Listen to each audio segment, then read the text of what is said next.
দুই দফা নির্বাচনের পর অবশেষে ঠিক হয়েছে ইরানের নয়া কাণ্ডারি। নতুন বাস্তবতার বিশ্বের এই পদটির এখন বিশেষ গুরুত্ব আছে। কেবল ইরানের মানুষই নয়, গোটা বিশ্বই এরকম তাকিয়েছিল ইরানের নির্বাচনের ফলাফলের দিকে। কারণ দেশটির প্রেসিডেন্টের পদে যিনি বসছেন তার উপরই নির্ভর করছে অনেক কিছু। ইসরায়েলের সাথে চলমান সংঘাত এর বড় কারণ। কোনো ধরনের ভুল পদক্ষেপেই ঘটতে পারে মহাবিপদ।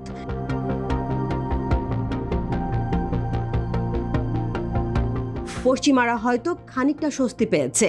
ইরানের প্রেসিডেন্টের পদে যিনি বসছেন তিনি সংস্কারপন্থী হিসেবেই পরিচিত। খামেনির সাথে তার ঘনিষ্ঠতা কম, সেই সাথে তিনি কট্টরভাবে পশ্চিমা বিরোধীও নন, এমন খবরই চাউর হচ্ছে। মাসুদ পেজেশকিয়ান দ্বিতীয় দফা নির্বাচনে 53.7% ভোট পেয়ে প্রেসিডেন্টের পদে বসতে চলেছেন। তার সাথে পরাজিত হয়েছেন কট্টর রক্ষণশীল সাইদ জালিলি। 1980-র দশকে ইরান ইরাক যুদ্ধে পেজেশকিয়ান অংশ নিয়েছিলেন। তিনি সে সময় চিকিৎসক হিসেবে কাজ করেন।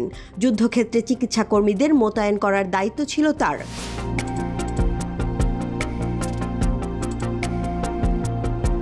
প্রেসিডেন্ট খাতামির শাসনামলে 2001 থেকে 2005 সাল পর্যন্ত স্বাস্থ্যমন্ত্রী ছিলেন পেজেশকিয়ান। 1994 সালে এক সড়ক দুর্ঘটনায় স্ত্রী ও এক সন্তান হারান তিনি। পরে আর বিয়ে করেননি। 2 ছেলে ও 1 মেয়েকে নিয়েই এখন বেঁচে থাকা তার।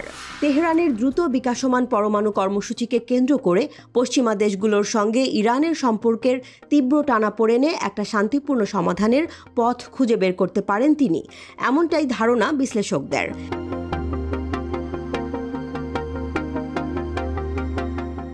ইরানে ধর্মীয় নেতা ও প্রজাতান্ত্রিক শাসনে দ্বৈত ব্যবস্থায় দেশটির পরমাণু কর্মসূচি বা মধ্যপ্রাচ্য জুড়ে তেহরান সমর্থিত মিলিশিয়া গোষ্ঠীগুলোকে সমর্থন করার বিষয়ে বড় নীতিগত বদল আনার ক্ষমতা প্রেসিডেন্টের নেই, কেননা এগুলো শীর্ষ অগ্রাধিকার প্রাপ্ত রাষ্ট্রীয় বিষয় হিসেবে ঘোষণা করেছেন সর্বোচ্চ নেতা আয়াতুল্লাহ আলী খামেনি।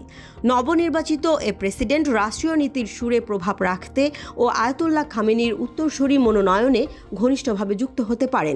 আয়াতুল্লাহ খামেনির বর্তমান বয়স 85 বছর।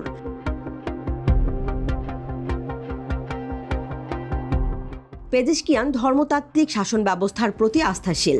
নিরাপত্তা বাহিনীর ক্ষমতাধর কর্তৃত্ব ও ধর্মীয় শাসকদের সঙ্গে বিবাদে জড়ানোর কোনো ইচ্ছা তার নেই। ইতোমধ্যে বিভিন্ন টেলিভিশন, বিতর্ক ও সাক্ষাৎকারে খামেনির নীতিকে চ্যালেঞ্জ না জানানোর অঙ্গীকার করেছেন তিনি।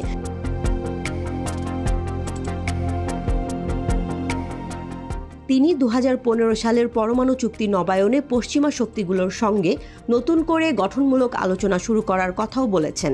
ইরানে আগামী বছরের জুনে প্রেসিডেন্ট নির্বাচনের ভোট হওয়ার কথা ছিল, কিন্তু গত 19 মে ইরানের প্রেসিডেন্ট ইব্রাহিম রাইসি হেলিকপ্টার বিধ্বস্ত হয়ে নিহত হলে প্রেসিডেন্ট পদটি শূন্য হয়ে পড়ে। ফলে আগাম নির্বাচনের বিকল্প ছিল না। সংবিধান অনুযায়ী 50 দিনের মধ্যে নতুন নির্বাচন আয়োজনের বাধ্যবাধকতা রয়েছে।